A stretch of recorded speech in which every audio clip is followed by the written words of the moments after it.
The clinking of crystal champagne flutes echoed through the rented ballroom.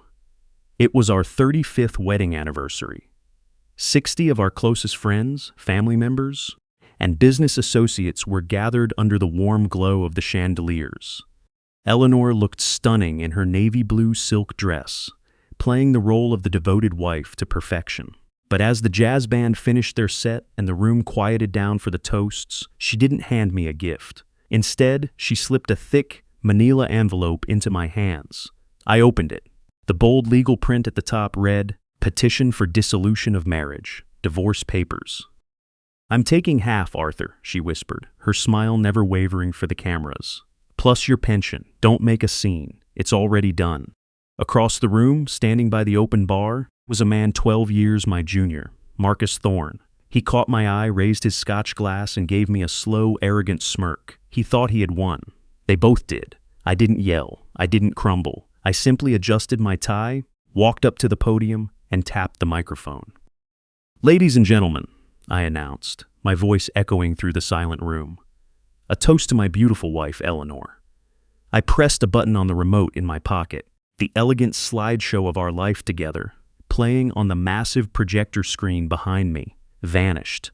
It was instantly replaced by high-definition images of Eleanor's secret bank records, forged loan documents, and a mountain of hidden debt. The room went dead silent. Eleanor's face drained of all color. The glass in Marcus's hand slipped, shattering against the hardwood floor. But to understand how I systematically dismantled my wife's life in front of everyone she wanted to impress, we have to rewind the clock. 6 months earlier, I was just an ordinary man who thought his foundation was solid. I've been an architect and a commercial contractor for 40 years. I built Pendleton Design and Build from a single pickup truck into a multi-million-dollar firm. My entire life was based on blueprints, measurements, and absolute precision. If a beam is off by half an inch, the roof eventually collapses.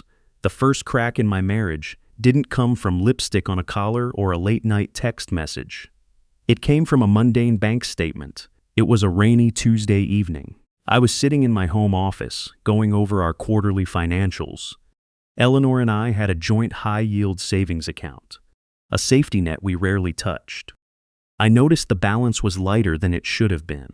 I put on my reading glasses and traced the columns with my index finger. There it was, a wire transfer initiated 3 days prior round. $50,000. Recipient, Apex Venture Solutions LLC. I frowned. I didn't know any Apex Venture Solutions, and $50,000 wasn't the kind of money Eleanor spent on a whim. She managed an upscale art gallery downtown, but her business expenses were kept strictly separate. I opened my laptop and ran a quick search on the state's corporate registry. Apex Venture Solutions was a brand new LLC, registered just 2 months ago. No website, no physical office. Just a registered agent and a P.O. box.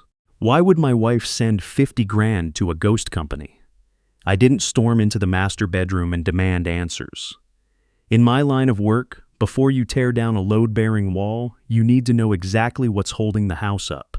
If I confronted Eleanor now, she would have a lie ready. I needed facts. The next morning, I drove into the city and walked into the office of a private investigator named David Miller. He was an ex-forensic accountant who specialized in tracing hidden assets. "I need you to look into this LLC, David," I said, sliding the printed bank statement across his desk. "And I need you to keep an eye on my wife." It took David less than 48 hours to pull the thread that unraveled my 35-year marriage. We met at a quiet diner on the edge of town. David handed me a plain manila folder. I opened it, and my stomach plummeted. The first photograph was of Eleanor. She was walking out of a boutique hotel downtown, her arm looped intimately through the arm of a younger man in a tailored suit. He was handsome, flashy, and looking at my wife like she was a winning lottery ticket. "His name is Marcus Thorne," David said quietly, pouring himself a cup of black coffee. 45 years old, calls himself a venture capital consultant. In reality, he's a glorified con artist who preys on wealthy, older women. Apex Venture Solutions is his shell company. I stared at the photograph, tracing the outline of Eleanor's laughing face. We had built a life together. We had raised a daughter. We had paid off our mortgage, traveled the world, and promised to grow old on the porch of our lake cabin. And here she was, buying the affections of a slick-haired hustler with the money I had broken my back to earn. A cold, heavy knot formed in my chest. I didn't feel like crying. I felt an overwhelming, icy clarity. "Is there more?" I asked, my voice dangerously calm. "I managed to clone the audio from a dashcam of a car parked next to them at the country club yesterday," David said. He pulled out a small digital recorder and pressed play. Through the static, I heard Marcus's smooth, manipulative voice. "Are you sure about this, Elle? What if he notices the money is gone?" Then, my wife's voice. The woman I had kissed goodbye that very morning replied with a dismissive scoff. "Don't worry about Arthur. The old man is so buried in his blueprints, he never checks the paperwork anymore. Once I get him to sign the new insurance forms, we'll have access to his entire pension. Just be patient, baby." I stopped the recording. My pension. $2 million sitting in a retirement account meant to secure our final years. She wasn't just having a midlife crisis. She was planning to rob me blind.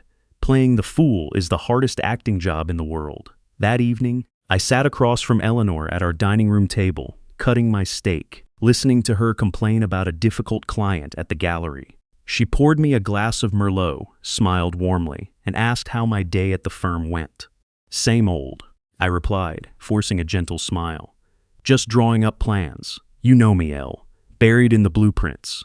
She didn't even flinch. She just took a sip of her wine, completely unaware that I knew she was a parasite draining my life's work. When she finally went to sleep around midnight, I crept down to the basement. I kept a heavy, fireproof safe hidden behind a false panel in my home office. It held our passports, birth certificates, property deeds, and estate planning documents. If she was talking about paperwork, I needed to see what else she had touched. I spun the dial, popped the heavy steel door open, and began pulling out the folders one by one. Everything looked normal at first. But when I reached the folder containing the deed to our vacation cabin by the lake, a property we had paid off a decade ago, I noticed a new, neatly folded document tucked inside. It was a commercial line of credit, $250,000, borrowed against the equity of the cabin. I scanned the bottom of the last page. There, next to Eleanor's signature, was mine. Only, I hadn't signed it. The A in Arthur was too sharp, the loop in the P too wide. It was a damn good forgery, but I knew my own handwriting. She had mortgaged our sanctuary to fund her lover's lifestyle. My chest tightened with a rage so profound it made my hands shake. The next day, I took a late lunch at a high-end bistro near the financial district, needing some space to think. I was sitting in a corner booth when I saw her. Eleanor walked into the restaurant, dressed in a sharp blazer. But she wasn't meeting Marcus. She slid into a booth across from a man in a charcoal gray suit. I recognized him instantly, Julian Vance. He was 38, a ruthless wealth management attorney, and the son of my late business partner, Richard Vance. I had practically watched Julian grow up. I had paid for a chunk of his law school tuition when his father passed away. I watched from behind my menu as Eleanor leaned in, whispering intensely to Julian. Julian reviewed a stack of legal documents, nodded, and handed her a pen. Why was the son of my oldest friend helping my wife stab me in the back? I didn't sleep that night. I sat in my dark office, staring at the wall. Eleanor wasn't a financial genius. She wouldn't know how to quietly secure a commercial loan with a forged signature without triggering alarm bells at a bank. She needed an inside man. She needed a lawyer who knew how to bypass the standard checks. She needed Julian. First thing in the morning, I called David Miller. "I need you to pull every public record, every court filing, and every property search associated with Julian Vance and my wife. Find out what they're working on." It took 2 agonizing days. When David finally called me back, his voice was unusually grim. "Arthur, you're not going to like this. Tell me. I found a drafted petition filed in probate court. It hasn't been finalized yet, but Julian Vance is the attorney on record. Eleanor is trying to amend the terms of Sarah's irrevocable trust." My blood turned to ice. Sarah was our 32-year-old daughter. When she was born, I set up a trust fund to ensure she would always be taken care of, no matter what happened to my business. An irrevocable trust is almost impossible to break, unless a trustee, in this case, Eleanor, claims financial hardship and gets a judge to approve liquidating the assets. Eleanor wasn't just stealing my money. She was trying to rob our own daughter to feed Marcus Thorne. That was the line. She had crossed the ultimate line. The lingering sadness I felt over the death of my marriage evaporated, replaced by cold, hard steel. My cell phone buzzed on the desk. It was Sarah. I took a deep breath, smoothing out my voice before answering. "Hi, sweetheart, Dad." Sarah's voice was bright, bubbling with tears of joy. "I couldn't wait to tell you. I'm pregnant. You're going to be a grandpa." I closed my eyes. A profound wave of love washed over me, immediately followed by a fierce protective instinct. "Sarah, honey, that is the best news I've heard in my entire life. I am so happy for you." "Mom isn't answering her phone," Sarah laughed. "I guess you get to be the first to know." "Yeah," I said softly, staring at the forged documents on my desk. "I'll make sure your mom gets the news." We talked for another 10 minutes before hanging up. I sat there in the silence of my office. Eleanor was trying to steal from her pregnant daughter. I reached for a fresh pad of graph paper and my drafting pen. For 35 years, I had built homes to protect my family.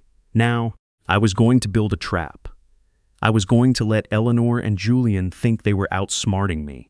I was going to let them spin their web, right up until the moment I burned it all to the ground. It was time to draw a new blueprint. In my business, when a building's foundation is compromised, you don't panic. You bring in the heavy machinery and you pour new concrete.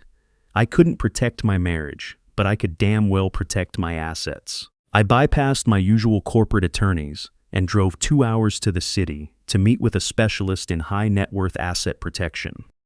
Over 3 grueling days, we drafted a fortress of paperwork. I transferred my 100% ownership of Pendleton Design and Build into a Nevada Domestic Asset Protection Trust. I moved my $2 million pension into a secure, inaccessible annuity structure. Legally, I stripped myself of direct ownership of my own life's work. On paper, I was suddenly a very modest man. If Eleanor sued me for half, she'd be trying to squeeze blood from a stone. It was late Friday afternoon when I finally finished signing the last stack of documents. Exhausted, I stopped at a quiet, upscale coffee shop near the courthouse to get a black coffee before the long drive home. I was staring out the window when a shadow fell over my table. "Mind if I sit, Uncle Arthur?" It was Julian Vance. He was wearing his usual impeccably tailored suit, carrying a sleek leather briefcase. My jaw tightened, but I kept my face blank. I gestured to the empty chair across from me. "Julian," I said smoothly, "I haven't seen you since your firm's Christmas party. How is the wealth management business? Lucrative?" "And complicated," Julian replied. He didn't order a coffee.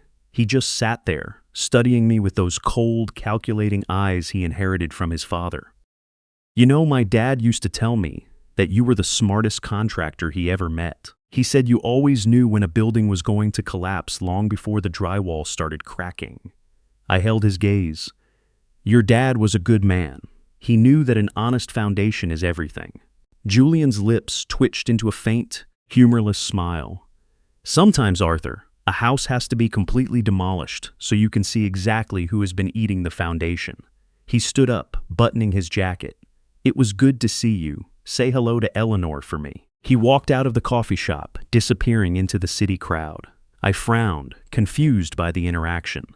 It was only when I picked up my coffee cup that I saw it. Tucked neatly under my saucer was a small silver USB drive. I didn't plug the USB drive into my main work computer. I used an old offline laptop in my basement. If Julian was trying to install spyware, I wasn't going to make it easy for him. But it wasn't a virus. It was a single PDF file, over 200 pages long, heavily encrypted, but with the password saved in the file name. Apex Truth. As I scrolled through the pages, the first major twist of my wife's little romance came into sharp focus. Marcus Thorne wasn't a venture capitalist. He wasn't even a successful con artist. He was a drowning man.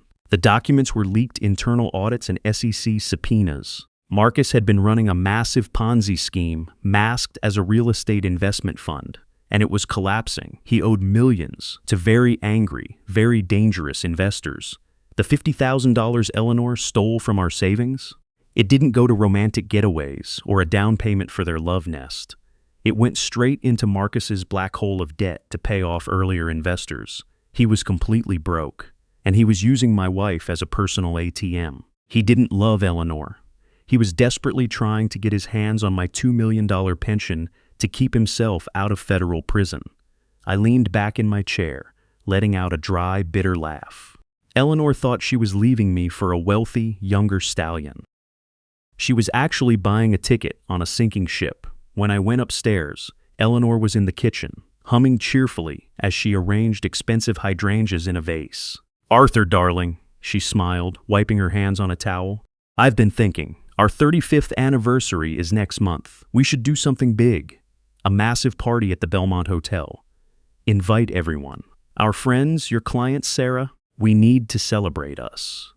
I looked at her. It was a masterful performance. She wanted a public spectacle. She wanted me surrounded by clients and friends, completely off guard, so when she dropped the divorce papers, I would be too humiliated to fight back. She wanted a quick, quiet settlement to save face. "I think that's a wonderful idea, Elle," I lied smoothly. "Spare no expense, you handle the guest list." The next morning, while she was in the shower, I checked her designer handbag. Tucked in a zippered compartment was a thick manila envelope. I peeked inside. It was the draft of the petition for dissolution of marriage. The execution date was set for the exact night of our anniversary party. The trap was set, but she had no idea she was stepping directly into mine. The month leading up to the party was a masterclass in psychological endurance. I paid the caterers. I fitted my tuxedo. I smiled for the photographer we hired. I watched my wife play the loving partner, knowing every kiss was a calculation. The night of the party finally arrived. I stood in front of the master bathroom mirror, fixing my black bow tie. I looked at the man in the glass, 60 years old, graying at the temples. For a brief second, a wave of profound grief washed over me. I had loved her. For 3 decades, I had genuinely loved her. But the woman I loved was a ghost. The woman downstairs was a thief. I took a deep breath, boxed up the grief, and locked it away. Tonight wasn't about sorrow. It was about demolition. When we arrived at the Belmont Hotel ballroom, it was magnificent. Crystal chandeliers, a live jazz band, 60 of our closest friends and business associates.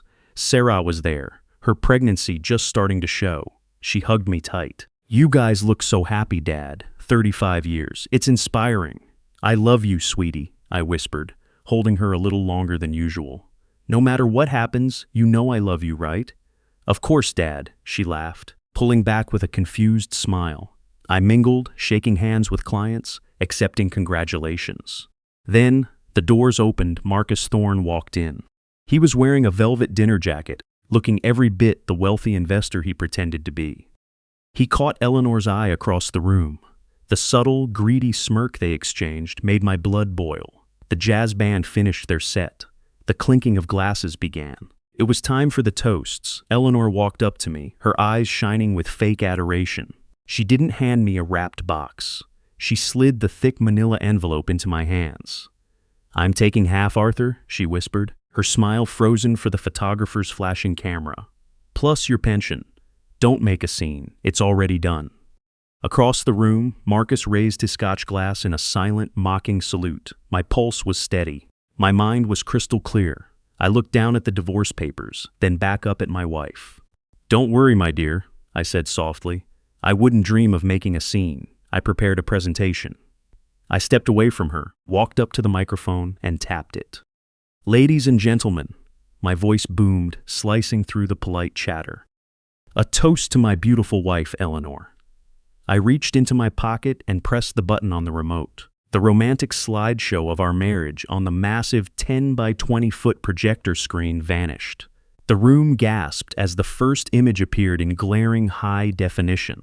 It was the $250,000 forged loan document against our family cabin, with Eleanor's signature circled in bright red. I clicked to the next slide. The $50,000 wire transfer to Apex Venture Solutions. I clicked again. The SEC subpoena detailing Marcus Thorne's Ponzi scheme and his impending federal indictment. And finally, the crowning jewel, the crisp, undeniable photograph of Eleanor and Marcus kissing outside the boutique hotel. The silence in the ballroom was absolute. It was a suffocating, heavy vacuum. You could hear the hum of the projector fan, Eleanor's face contorted in sheer horror. She stumbled backward, her hand flying to her mouth. "Arthur, what is this?" she stammered, her voice trembling. In the front row, Sarah stared at the screen, tears welling in her eyes as she realized her mother had mortgaged her future. "Mom?" Sarah whispered, her voice cracking with disgust. I ignored Eleanor. My eyes locked onto Marcus across the room. His arrogant smirk had vanished, replaced by the pale, sweaty panic of a cornered rat. He set his glass down on a cocktail table and began to inch toward the heavy oak exit doors. "Leaving so soon, Mr. Thorne?" I spoke into the microphone, my voice echoing like thunder. Every head in the room snapped toward him. Marcus froze. "I wouldn't bother running to the bank," I continued, holding up a copy of the SEC document. "I sent these files to the regional FBI field office 3 days ago. Your accounts were officially frozen at 4 p.m. this afternoon. You don't have a dime. And my wife? She just filed for divorce, meaning she has no legal access to my protected assets." Marcus stared at me, his jaw slack, his eyes darting frantically around the room. I looked down at Eleanor. She was trembling violently. The illusion of her perfect life shattered into a million unfixable pieces. "Happy anniversary, Eleanor," I said quietly, dropping the microphone on the podium. The thud echoed through the silent room. The demolition was complete. Now, it was time to clear the rubble. The sound of the microphone hitting the podium broke the spell. The ballroom erupted into a chaotic murmur. Guests were whispering furiously, grabbing their coats, and heading for the exits. No one wanted to be in the blast radius of a 35-year marriage detonating. Marcus didn't even look at Eleanor. The slick, confident con man was gone. He scrambled past the cocktail tables, his eyes wide with the primal panic of a man who knew the FBI was already seizing his bank accounts. He shoved past the remaining guests and disappeared through the lobby doors, leaving his true love behind without a second glance. Eleanor was hyperventilating. The veneer of the elegant gallery manager had completely melted away. Her makeup was smudged, her hands shaking as she looked around at the judgmental stares of our friends and my clients. "Dad."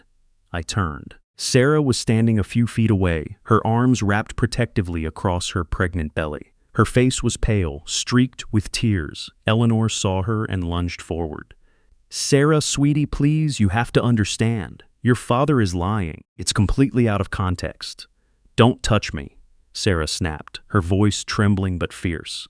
She stepped back, looking at her mother as if she were a stranger.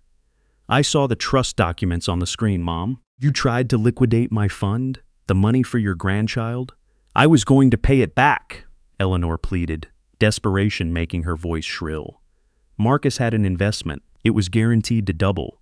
"You're disgusting," Sarah whispered. She looked at me, gave a sharp, definitive nod, and walked out of the ballroom. Eleanor watched our daughter leave, the reality of her isolation finally sinking in. Then, the panic vanished, replaced by a venomous, cornered rage. She turned back to me, her eyes flashing with pure hatred. "You think you're so smart, Arthur?" she hissed, closing the distance between us. "You think a slideshow changes the law? I am still your wife. This is a 50-50 state. I built that company with you, and I am going to drag you through family court until you have nothing left. I'm going to take the house, the business, and every dime of that pension." She snatched her designer purse off a nearby chair. "Call your lawyers, Arthur, because mine are going to bury you." Eleanor didn't bluff. She hired Richard Sterling, a notoriously vicious divorce attorney known around the city as the Butcher. 3 days after the party, I was sitting in my own attorney's office. My lawyer, a pragmatic woman named Helen, slid a massive stack of legal filings across the conference table. "Sterling filed an emergency motion," Helen said, rubbing her temples. "They are demanding a full freeze on all your personal and business operating accounts. Furthermore, they are challenging the Nevada Domestic Asset Protection Trust you set up last month." "Can they pierce the trust?" I asked, keeping my voice level. "Normally, no. But family court judges hate it when a spouse moves assets right before a divorce. Sterling is arguing that you fraudulently hid marital funds. The judge granted a temporary injunction. Your business accounts are frozen pending a full hearing next week." I felt a tight squeeze in my chest. If my operating account stayed frozen, I couldn't pay my subcontractors, Pendleton Design and Build would grind to a halt in a matter of weeks. Eleanor knew exactly where to hit me to cause maximum damage. What about the forged loan on the cabin? The wire fraud? I pressed. We submitted the police reports. Helen sighed. But Sterling is arguing that as your wife of 35 years, Eleanor had implied consent to sign your name on financial documents. It's a weak defense, but in civil court, it muddies the waters enough to keep the assets in play. I walked out of Helen's office into the cold afternoon air, feeling the weight of the system pressing down on me. I had built a fortress, but Eleanor was using the court to systematically dismantle the gates. If I couldn't definitively prove criminal intent, she might actually walk away with half of everything, plus alimony. I got into my truck and turned the key. My phone buzzed in the cup holder. It was an unknown number. I answered it. "Arthur," a calm, familiar voice said. "It's Julian Vance. We need to talk. Not at an office. Meet me at the old marina in 30 minutes. The marina was desolate, the docks rocking gently in the gray, choppy water. Julian was leaning against the railing, his trench coat pulled tight against the wind. I parked my truck and walked up to him, my fists clenched in my coat pockets. "You have a lot of nerve calling me, Julian? Helping my wife forge a mortgage? Trying to bust my daughter's trust? Your father would be ashamed of you." Julian didn't flinch. He turned to face me, his expression entirely unreadable. "My father," Julian said quietly, "was a good man who trusted the wrong people. His first partner bled his company dry, hid the money offshore, and drove my dad to the brink of suicide. You were the one who bailed him out, Arthur. You paid for my law school. You think I'd forget that?" I frowned, confused. "Then why the hell are you representing Eleanor?" "I'm not," Julian replied smoothly. "I represent the Vance law firm. Eleanor came to me because she thought my father's old connections meant I could discreetly bypass the red tape. She asked me how to get cash out of your properties and Sarah's trust to give to Marcus." Julian reached into his leather briefcase and pulled out a thick, sealed envelope. "As an attorney, I can't advise a client to break the law," Julian continued, a sharp, predatory smile finally touching his lips. "But if a client insists on liquidating assets, I have to draft the paperwork. The trick, Arthur, is how you draft it." He handed me the envelope. I structured the $250 Suzune commercial line of credit so that the liability falls entirely on the individual initiating the transfer, Julian explained. "I explicitly warned Eleanor in writing that signing your name without a notarized power of attorney constituted federal wire fraud. She signed a waiver stating she understood, and then she forged your name anyway." My eyes widened as I opened the envelope. Inside were the original documents. "And Sarah's trust?" I asked, my heart hammering. "I made sure the petition required Marcus Thorne to be listed as the primary beneficiary of the investment. I tied them together. Legally, I didn't help her steal from you, Arthur. I gave her enough rope, and I documented every single knot she tied around her own neck." He tapped the paper in my hands. "Those are the wet ink originals, her signatures, her waivers acknowledging the illegality of her actions. Sterling can't argue implied marital consent against federal fraud waivers. Bring these to your deposition tomorrow. Finish her." I looked at the son of my oldest friend, a profound sense of gratitude washing over me. "Thank you, Julian. Build a good life for that grandchild, Arthur," he said, turning and walking back down the dock. The conference room at Sterling's law firm smelled of expensive leather and arrogance. I sat next to Helen, my hands folded neatly on the mahogany table. Across from us sat Eleanor, looking impeccably groomed and fiercely confident. Next to her was Sterling, a bulldog of a man with a slicked-back hairline. At the far end of the table sat Marcus Thorne, flanked by his own cheap court-appointed lawyer. We had subpoenaed him as a co-respondent regarding the dissipated funds. He looked exhausted, his designer suit wrinkled, terrified of the impending FBI indictment. "Let's make this quick," Sterling barked, not even bothering to open his notepad. "Your client moved marital assets into a Nevada trust to defraud my client. We are demanding the immediate dissolution of that trust, 50% of Pendleton Design and Build, a $2 million pension, and permanent alimony. If you refuse, we go to trial, and we freeze his business until it goes bankrupt." Eleanor gave me a cold, triumphant smile. She thought she had me by the throat. Helen looked at me. I gave her a slight nod and reached into my briefcase. I pulled out the envelope Julian had given me. "Mr. Sterling," I said calmly, sliding a stack of photocopies across the table. "Before we discuss my pension, I suggest you review Exhibit A." Sterling frowned, picking up the papers. Eleanor leaned over to look. "These are the original origination documents for the $250,000 line of credit," I continued, my voice echoing in the quiet room. "Drafted by Julian Vance. Please note page 4. It is a signed legal waiver in which Eleanor acknowledges that signing my name constitutes Title 18 U.S. Code Section 1343, federal wire fraud. She signed the waiver, and then she forged the document anyway." Sterling's face went completely white. He stopped reading and slowly turned to stare at Eleanor. "You signed a liability waiver? You didn't tell me about this." I didn't read it," Eleanor stammered, the color draining from her cheeks. "Julian just told me to sign where the tabs were." "Ignorance of the law isn't a defense, Eleanor," I said flatly. I turned my gaze to Marcus, and let's look at Exhibit B, the attempt to break my daughter's irrevocable trust. The petition lists Marcus Thorne as the sole recipient of the funds, effectively making him a co-conspirator in an attempt to defraud a protected estate. Marcus flinched as if I had shot him. His lawyer scrambled to read the documents over Sterling's shoulder. "The FBI already has the banking details of your Ponzi scheme, Marcus," I said, leaning forward, locking eyes with the con man.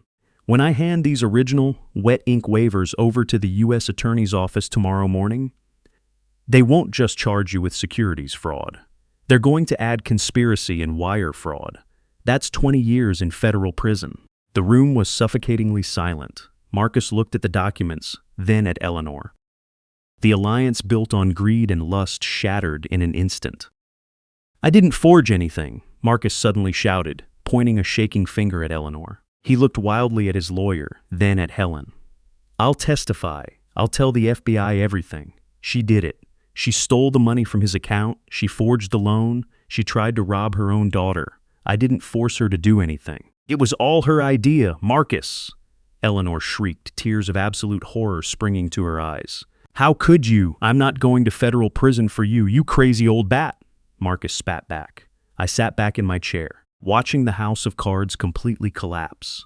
"I'm not going to federal prison for you, you crazy old bat," Marcus spat, his voice cracking with pure terror. Eleanor let out a guttural sob, burying her face in her hands. The elegant, commanding woman who had strutted into this conference room 20 minutes ago was gone, replaced by a trembling, broken shell. "Mr. Thorne, sit down and shut up!" Marcus's lawyer hissed, grabbing his client's arm. But the damage was done. Marcus had just confessed to conspiracy and thrown Eleanor under the bus on the record. With a court stenographer sitting quietly in the corner typing every word, Richard Sterling, the butcher, slowly took off his reading glasses and rubbed his eyes. He was a ruthless lawyer, but he wasn't stupid. He knew a dead end when he saw one. He looked at Eleanor with absolute disgust. "You lied to me," Sterling said coldly. "You told me you had implied marital consent. You never mentioned signing a federal wire fraud waiver." I didn't know," Eleanor wept, reaching out to grab Sterling's sleeve. "Please, Richard, you have to fix this. He can't send me to prison." Sterling pulled his arm away. He looked across the table at Helen, my attorney, and gave a stiff, defeated nod. "Counselor, I believe my client is suddenly very open to settlement discussions." I watched Marcus shove his chair back. "I'm leaving. I have nothing to do with this divorce." He practically ran for the door. "Marcus!" Eleanor cried out. He didn't even look back. The door slammed shut behind him. I found out later that afternoon that Marcus didn't even make it out of the parking garage. 2 FBI agents were waiting by his car. He was handcuffed and taken into federal custody for his Ponzi scheme before he could even start his engine. The conference room was deathly quiet, save for Eleanor's pathetic, gasping sobs. I didn't feel a rush of sadistic joy. I just felt incredibly tired. I looked at the woman I had spent 35 years of my life with. We had built a home, raised a beautiful daughter, and shared 1,000 quiet mornings over coffee, and she had traded it all for a cheap thrill with a con artist. "Helen," I said softly, not taking my eyes off Eleanor, "show them the new settlement." Helen pulled a single, crisp document from her briefcase and slid it across the mahogany table toward Sterling. Sterling read the document in silence. His brow furrowed, then his eyes widened in surprise. He slid the paper in front of Eleanor. "Read it," I said, my voice calm and devoid of anger. Eleanor sniffled, her mascara running down her cheeks in dark tracks. She wiped her eyes and looked at the single page. It wasn't a standard 50-50 split. It was an absolute, unconditional surrender. In exchange for my silence, I began, dictating the terms clearly. And my refusal to hand these signed fraud waivers over to the U.S. Attorney's Office, you will give up everything. Eleanor stared at me, trembling. You will waive all rights to Pendleton Design and Build, I continued. You will waive all claims to my $2 million pension. You will sign a quitclaim deed, relinquishing your half of the primary residence and the vacation cabin. Furthermore, the $250,000 line of credit you fraudulently opened will remain entirely in your name as separate, individual debt. Arthur, please, Eleanor whispered, her voice breaking. I'll have nothing. I'll be in debt. Where will I live? How will I survive? You can live on your gallery manager's salary, I replied flatly. You'll have to downsize, rent an apartment, budget your groceries. You will live the life of a normal, hard-working person trying to pay off a massive debt. It's too much, she sobbed. 35 years, Arthur? Doesn't that mean anything to you? It meant everything to me, I said, my voice hardening for the first time. It meant so much that I trusted you completely. And you used that trust to try and steal our pregnant daughter's future, to pay off your young boyfriend's gambling debts. I leaned forward, tapping my finger on the settlement document. I am offering you a choice, Eleanor. You can sign this paper, walk out of here with nothing but the clothes on your back, and figure out how to rebuild your life. Or you can refuse. If you refuse, I will call the FBI right now. You will spend the next 5 to 10 years in a federal penitentiary for wire fraud and conspiracy to commit bank fraud. Sterling didn't even try to negotiate. He uncapped his gold fountain pen and placed it firmly in Eleanor's trembling hand. Sign the damn paper, Eleanor, Sterling muttered. He's offering you your freedom. Take it. She looked at the pen, then at me. There was no mercy in my eyes. The man who used to overlook her flaws, who used to cater to her expensive tastes, was gone. With a shaking hand, she signed her name. As soon as the ink dried, Helen packed up her briefcase. We stood up. I didn't say goodbye. I walked out of the conference room, leaving Eleanor sitting alone in the heavy silence of her own making. Her designer handbag sat on the chair next to her. It was the most valuable asset she had left in the world. They say a solid foundation can withstand any storm. They were right. It's been a little over a year since the divorce was finalized. The dust has settled, and the rubble of my old life has been completely cleared away. Marcus Thorne pleaded guilty to multiple counts of securities fraud. He is currently serving a 12-year sentence in a federal correctional facility in upstate New York. The money he stole is gone, swallowed by lawyers and angry investors. Eleanor didn't go to prison, but her reality is a cage of its own making. The gallery fired her when they caught wind of her involvement in a financial scandal. Last I heard from a mutual acquaintance, she is renting a small, one-bedroom apartment on the outskirts of the city. She works as a retail manager at a mid-tier department store, spending every spare dime she earns trying to pay down the $250,000 debt she took out for a man who abandoned her. She has tried to call Sarah a few times.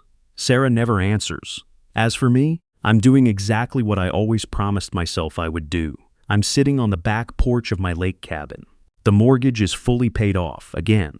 The Nevada Trust is secure, my pension is untouched, and I officially handed over the day-to-day operations of Pendleton Design and Build to my top project manager. I am happily, peacefully retired. The sliding glass door behind me opened. Dad? Are you out here? I turned and smiled. Sarah walked out onto the deck, bouncing a small, giggling bundle in her arms. My granddaughter, Lily. She has my eyes in Sarah's laugh. Just enjoying the view, sweetie, I said, reaching out. Sarah smiled and carefully transferred the baby into my arms. Lily cooed, grabbing my thick, calloused index finger with her tiny hand. She loves you so much, Sarah said softly, leaning against the wooden railing, looking out at the calm blue water of the lake. I love her too, I whispered, kissing the top of Lily's soft head. I looked down at the coffee table next to my rocking chair. Spread out across the surface was a large sheet of blue graph paper. It wasn't a blueprint for a commercial high-rise or a multi-million-dollar estate. It was a detailed, meticulously measured design for a custom wooden dollhouse. I picked up my pencil. The lines were sharp, the measurements precise, the foundation strong. My life had been torn down to the studs, but I had rebuilt it. And this time, there were no hidden flaws, no secrets eating at the floorboards. Only the solid, unshakable reality of the people who truly mattered. I smiled, rocked my granddaughter, and went back to drawing.